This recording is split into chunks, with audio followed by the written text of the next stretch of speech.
Of course, we're still talking about the Otani contract. You are Locked On MLB, your daily MLB podcast. Part of the Locked On Podcast Network, your team every day.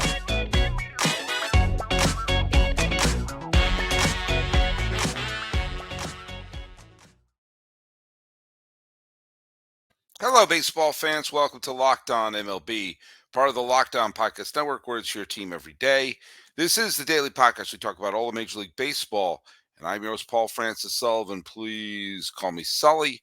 I'm an Emmy-nominated television producer who's been a baseball podcaster for well over a decade now, and I'm looking forward to starting my 6th year as a host here on the Locked On Podcast Network, where it's your team every day. Thanks so much for making us your first listen. And if you're listening to this every single day, and if you're one of my regular listeners, if you're going to post something on Twitter or on Instagram or whatever Twitter's called anymore, make sure to put that hashtag Everyday Sully. I want to see my Everyday Sully listeners out there. Follow us on it's Twitter. All right, that's what. If I said X, you will know what I'm talking about. Follow us on Twitter at Locked On MLB Pods. And same handle for Instagram, which I don't think has changed its name. I'm your pal Sully. I'm at Sully Baseball on Twitter, Sully Baseball Podcast on Instagram. I'll tell you something we're going to do today. We are going to be talking a little bit about the Otani contract and a couple of new wrinkles about it. Keeps getting stranger.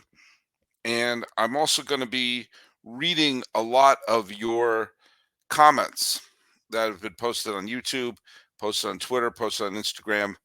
I'm going to read a whole bunch of those. Dodger fans are coming at me and saying that I have sour grapes, even though I have said multiple times I would like to see the Dodgers win the World Series. In fact, I want them very badly to win the World Series, or at least get to the World Series in 2023, because I wanted to attend the games. This is kind of like, Dodger fans, you're getting dangerously close to becoming like Astro fans and their wannabe martyr complex that they've had recently. And the Astro fans were coming at me saying, oh, I just hate them. I hate them. I hate them. I was like, yeah, I rooted for the Astros to win the 2021 and 2022 World Series. So it's very hard to say that I have blanketed unreasonable hatred for a team and root for them to win the World Series. It's you can't do both. Hey, let's just get going here on answering yesterday's trivia question with deferred money. Everyone always brings up Bobby Bonilla, which was you can prove was a good deal for the Mets. Yes, the Mets are still paying Bobby Bonilla $1 million a year, whatnot. It freed up some money for the Mets to put together the team that would ultimately go to the World Series in 2000. So it was a good move. He was traded, and I said, who was he traded to, and who was involved back in the trade? Chev Chilios, who has become one of my everyday Sully listeners, says that Bonilla was traded to Baltimore. He was indeed. I only know that because Alex Ochoa was involved in the deal. And Big John 8865 on YouTube says that it was Damon Buford and Alex Ochoa. So you got it both right. And Big John also pointed out the fact that he was Bonilla was briefly he was involved in the Piazza trade tangentially. He was traded from the Marlins to the LA Dodgers. I bet you forgot that Bonilla was on the Dodgers in the trade that sent Mike Piazza from the Dodgers to the Marlins. Everyone knew that he was only going to be in the Marlins temporarily. He only played like a week there before he was traded to the Mets, and his career changed, and he became one of the greatest Mets of all time instead of becoming the greatest offensive Dodger in baseball history. So there you go. That's the answer to your trivia question. Oh, by the way, I also need to bring up a fact that I made a mistake. I made an error, and a couple people pointed it out. In the episode that I did with Miller Thomas, I made a mistake when the Alex Rodriguez trade took place between the Red Sox and the Rangers. They're the wild 3-team trade that would have sent A-Rod to Boston, would have sent Magglio Ordonez to Boston, would have sent Manny Ramirez. I think it was that Ramirez would end up in the Rangers. I think Garcia Parra would end up with the Chicago White Sox. I had said that the trade was nixed by Bud Selig, and Justin Lamas the first was one of several people to point out that that was incorrect, that I'd made a mistake. So this is a retraction. This is a correction. Your pal Solly could be wrong, and if I am, I'll do my best to correct it. He says it wasn't the commissioner who vetoed the trade. It was the players' union, of which Alex Rodriguez was a member, who did. It was because Rodriguez was set to take a pay cut, and it has nothing to do with deferred payments. You're right. I made a mistake. I remembered it wrong. And sometimes I try to do a lot of this show from memory, and that was an instance where my memory was incorrect. Partly because people say like I have unbridled hatred for the Astros. I don't. You have unbridled hatred to the Dodgers. I don't. You have unbridled hatred to Bud Selig. I do. Never liked Bud Selig. I thought he was bad for the game, and he firebombed a lot of things, and was one of the colluding owners that helped destroy the 1994 World Series. So F him. But you're right. I was wrong. It didn't have to do with deferred money. He was willing to take a pay cut to come to Boston. The players' union said, no, you're not going to pull that off. We're not going to set a precedent for that. Okay. So I stand corrected, and there you go. I'm going to read some of the I've got no shortage of people who are writing to me. I'm going to do my best to read as many of these as I can. First and foremost, one of my longtime listeners, where is he right here? Ewok in SD, the real Steve Fry 1, read the article that the Giants were going to make an offer for Otani and put together the same deferment package that happened with Los Angeles. And so Ewok and SD, the real Steve Fur 1, says, now that Farhan told us the Giants offered Otani the exact same deal of the Dodgers, I expect you to call them cheaters and rant about how the Giants are ruining baseball. Fair is fair. Of which I replied, if I ever said the Dodgers were cheating and ruining baseball, I would see your point. I never said the Dodgers were cheating, nor have I ever said that they're ruining baseball. There's like and I re-listened to the episode. I did say it smelled fishy. And yeah, but my first reaction to it was, it did smell fishy that he signs this giant contract and then defers 90% of it as sort of like rebranding them as the Los Angeles Tax Dodgers. But let's go to Broman74 Dudes 95. Okay. Perfectly legal. Article 13 of the CBA. Otani was just putting money where his mouth is about winning. Players Association will never remove Article 13, and the owners love it. If they want to do it, it's something to do with small market versus large market. It's deferred, and being smart, it's no different than any rich person. Stop hating, are accountable. Okay, I'm not hating. It did feel weird when it happened. But you are right, bro man 74 dude 95. It was legal, and it is part of the CBA. And more than one article that I read pointed this out. And I didn't know this. I didn't know this when I did my gut reaction on the podcast. That one of the things in the CBA said that there is no limit to the amount of money that can be deferred. And that's there. That is in the CBA, which means it is a collectively bargained agreement. And probably no one thought that someone like Otani would defer so much, especially, and I never blame anyone to pull the proverbial Cuba Gooding Jr. and saying, show me the money. Okay. I have no problem if someone says, pay me everything up front. I want everything right now. You're about to make a fortune in a way that me, podcaster, public school teacher, will never see or understand. And I think they probably never thought anyone would do what Otani does. Otani's already a wealthy man. He was rich for what he did before he played one game with the Angels. And the amount of endorsements and uh, uh, passive income he's going to get is going to be absolutely astronomical. So he said, "Hey, look it, I want to play in the World Series. We need pitching. Let's defer that money." So you're right. While it did feel a little fishy, it was collectively bargained for. And sometimes you have to tip your hat to the people who say, "Hey, let me see how I can make this work within the rules." The advent of free agency came when several players, specifically Dave McNally and Andy Messersmith, challenged what was called the reserve clause, of which the owners could simply renew the previous signed contract in perpetuity, and player had no say of where they could play. Well, Messersmith and McNally didn't sign a contract. Their previous years was they had them renewed, but when it came up for the next year, they said, "We don't have a contract to renew." And they played within the rules, took it to arbitration, and the arbitrator said, "You're free agents because you don't have a contract. Therefore, you can sign with any team."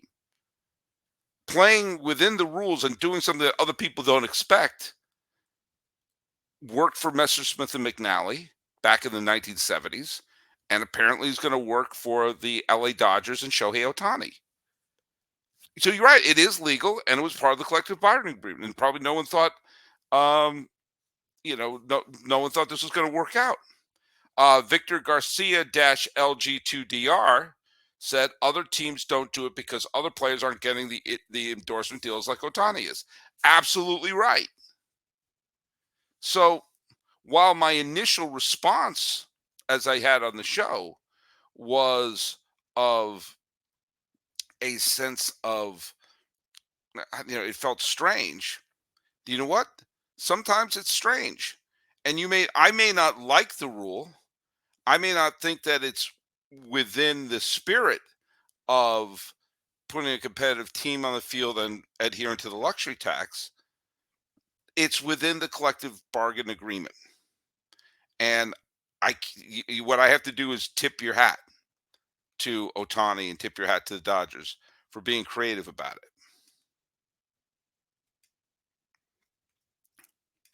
No one would have bet that a player would have done that when they did the collective bargaining agreement. But hey, betting's part of the game, especially if you go to America's number one sportsbook, which is FanDuel. Right now, new customers get $150 in bonus bets with any winning $5 moneyline bet. That's $150 if your team wins. And if you're thinking about joining FanDuel, there's no better time to get in on the action. The app is so easy to use, and there's a wide range of betting options, including spreads, player props, over/under, and more. So visit FanDuel.com/locked-on and wind down the NFL season with FanDuel, which is an official partner of the National Football League.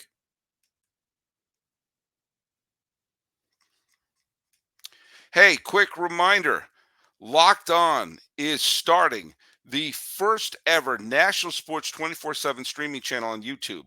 Locked On Sports Today is here for you 24/7, covering the top sports stories of the day, with local experts on Locked On, plus our national shows covering every league.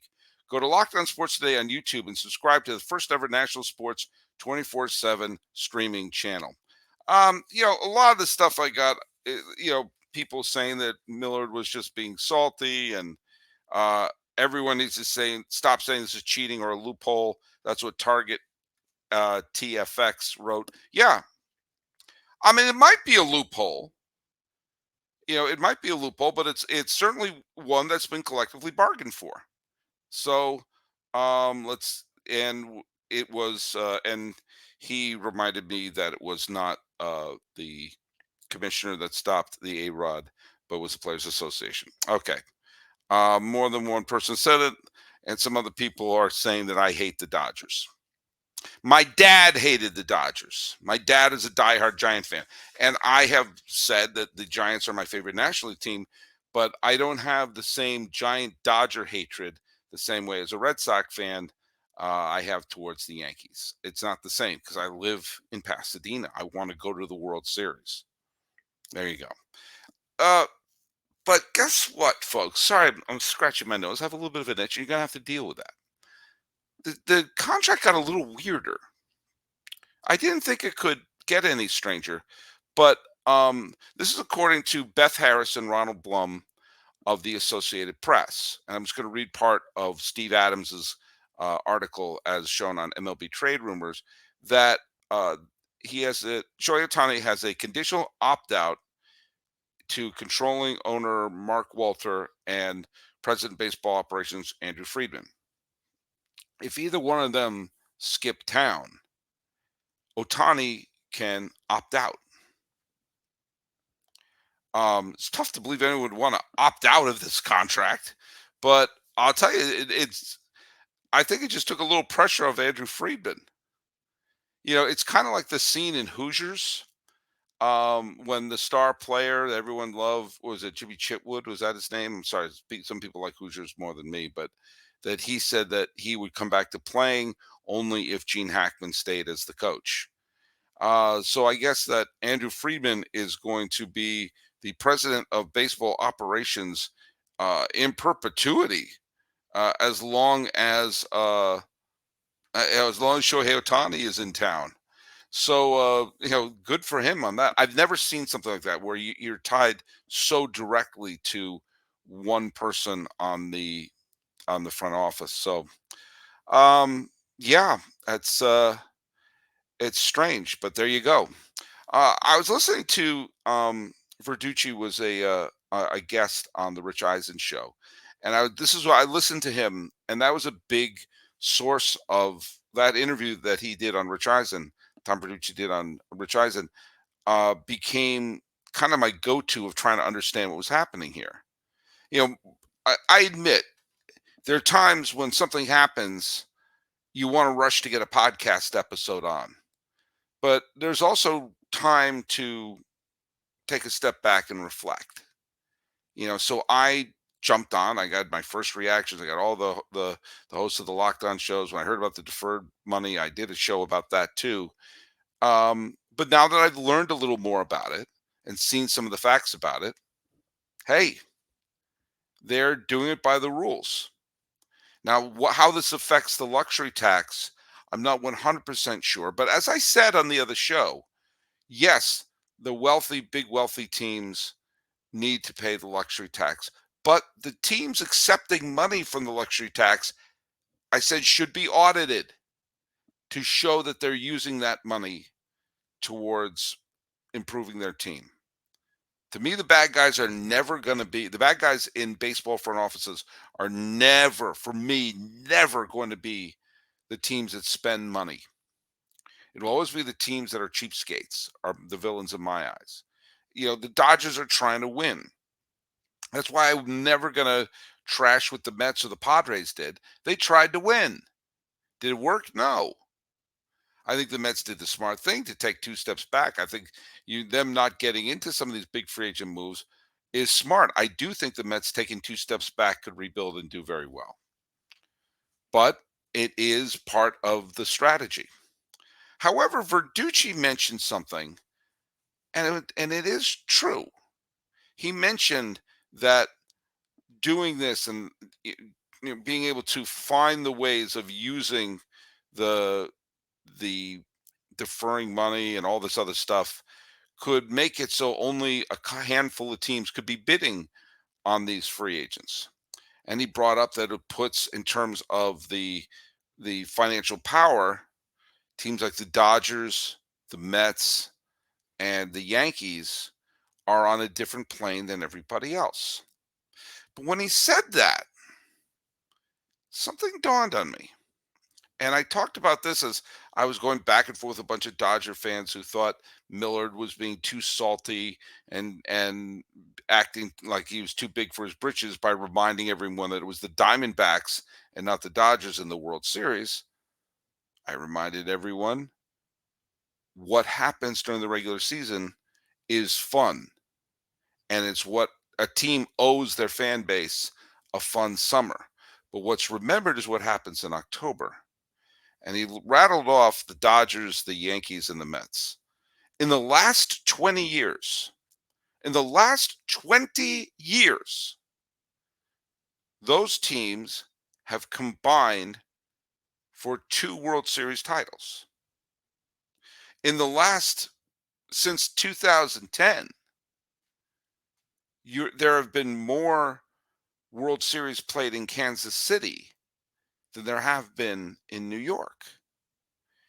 And with that, I realized the answer to a gigantic question that came about during this fall suddenly became crystal clear.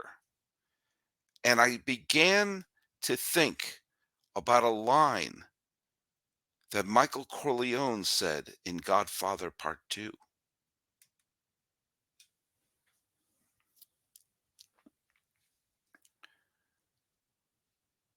There's a moment in Godfather 2 when a corrupt senator was trying to shake down Michael Corleone for hundreds of thousands of dollars for his gaming license in Nevada. And Michael responded to the senator, "I'll give you my answer now. My offer is this: nothing." Basically saying, I'm not going to play your game and you're not going to beat me. And I started thinking of that line when the question came about what should be done about the postseason. My answer is this: nothing. Because it's the great equalizer. Bear with me. I was having second thoughts about the postseason, especially because it became clear that it was truly favoring teams to win 90 as opposed to 100 games, to play that wild card series instead of having a week off. And I thought, you know what? You got to do something about it. And I do think there should be some tweaks. The biggest tweak that I have is that I think that there should be no off days that first week. The season ends, you don't need for tiebreakers anymore. The season ends on Sunday. First game of the wild card series is Monday, Tuesday, Wednesday. Division series starts on Thursday. So teams don't have entire weeks off. You may have 2 or 3 days off, but no more than that. And I also thought maybe this means you got to cut back the regular season. If the postseason is going to be this complete crapshoot, then have the season end on the first week of September. Cut and go right into the postseason there, where it's not really competing with the NFL much. But no. Have it the way it is. Because the unfairness of one team dominating and grabbing all the superstars and the small market teams crying can be undone in 3 days. You don't, and this is, and like it was so clear to me because I've been saying this to fan bases. Don't worry about catching the Dodgers. Don't worry about playing alongside the big spenders. Just punch your ticket to the dance and take your chances. As we've seen the Phillies and the Diamondbacks in back-to-back years go to the World Series while opening the wild card series on the road. Just get in. You don't have to beat them over 162 games. Just beat them over 3. The Dodgers finished, 20 games ahead of Arizona and beat the snot out of them in the regular season. All the while, LA gave the fan base here, where I'm sitting right now, a tremendously fun summer. And a pretty quick October. And that's the equalizer. The equalizer is sure. These teams can gobble up all these players, and you can still throw a stone at those feet of clay and take them down in 3 days. 162 days of games of dominance was undone in 3 days by Arizona. I've seen the New York Yankees in 1998 was They were the most complete team I had ever seen in my life. And they lost games to some terrible teams along the way. As you win 114 games, you're going to lose 45 some odd games. Even the best teams do that. If you are saying, oh, it's unfair that the Dodgers did this or deferred that, yeah, it's unfair. And yet, all you have to do in a division series is split the first two games, and suddenly they're on their heels. That's what you have to do. Take 3 out of 5 games, and all that will be lost. The 2019 Dodgers were a terrific team. The 2022 Dodgers were, on paper, the single best Dodger team in the history of the franchise. And not a soul will remember that team unless you're a diehard Dodger fan. Kind of like how the 2011 Philadelphia Phillies were, I think, looking to be one of the most complete teams, maybe to potentially rival the 1998 New York Yankees. But a squirrel runs across, Carpenter throws a complete game shutout, Ryan Howard falls on a heap, and nobody remembers that Phillies team. They remember the Cardinals playing one of the great Game 6s in baseball history, which is saying something. 2011, for all posterity, will be a year for the Cardinals, even though it was dominated by the Phillies. The National League, or the baseball will be remembered in 2023 for the Rangers, even though there was a period of time the Rangers were absolutely collapsing. In September, the Astros overtook them, and the Orioles won 100 games. The great equalizer. So lots of teams say, oh, it's not fair this, it's not fair that, in terms of their gobbling up of free agents. Hell, weren't people saying that about the Mets when they picked up both Scherzer and Verlander? And yet here we are. People are saying it about the Dodgers. And the Dodgers found a way that they'll probably, if they don't sign Yamamoto, they'll sign some other big player. They'll sign Blake Snell, the defending National League Cy Young winner. But if they go to the division series against an Arizona, against a Philadelphia, against a Chicago, or whomever, and they split the first 2 games at Chavez Ravine, oh boy, all this talk will be forgotten. So maybe there is fairness. Besides, you don't win a championship in December. You don't win it in September. These days, you don't even win it in October. You win it in November. So we'll see who's standing. And for Dodger fans who thinks I'm hating on you, I'd like to see the Dodgers in it. Do you know why? I want to see Shohei Ohtani in the postseason. And I'm still living here, so I want to go to the World Series. Which brings us to today's trivia question. If the New York Yankees sign Blake Snell, then he will be teammates with Garrett Cole. And you would have both defending Cy Young Award winners on the same team. Here's the trivia question. When was the first time a team that had the Cy Young Award winner from one league signed the reigning Cy Young Award winner as a free agent, so both Cy Young Award winners were teammates on opening day? When was the last time a season started where both the American League and National League Cy Young Award winners from the previous years were teammates? That's your trivia question. So follow us at Locked On MLB Pod on Twitter or on Instagram. I'm your pal Sully at Sully Baseball on Twitter, Sully Baseball Podcast on Instagram. And a quick reminder that Locked On has launched the first ever national sports 24/7 streaming channel on YouTube. Locked On Sports Today is here for you 24/7, covering the top sports stories of the day with experts from the Locked On shows locally and the national shows covering every league. Go to Locked On Sports Today on YouTube and subscribe to the first ever national sports 24/7 streaming channel. Talking about deferred money and how a strange playoff system can be the great equalizer of justice. This is Locked On MLB. I am your host, Paul Francis Sullivan. Please call me Sully.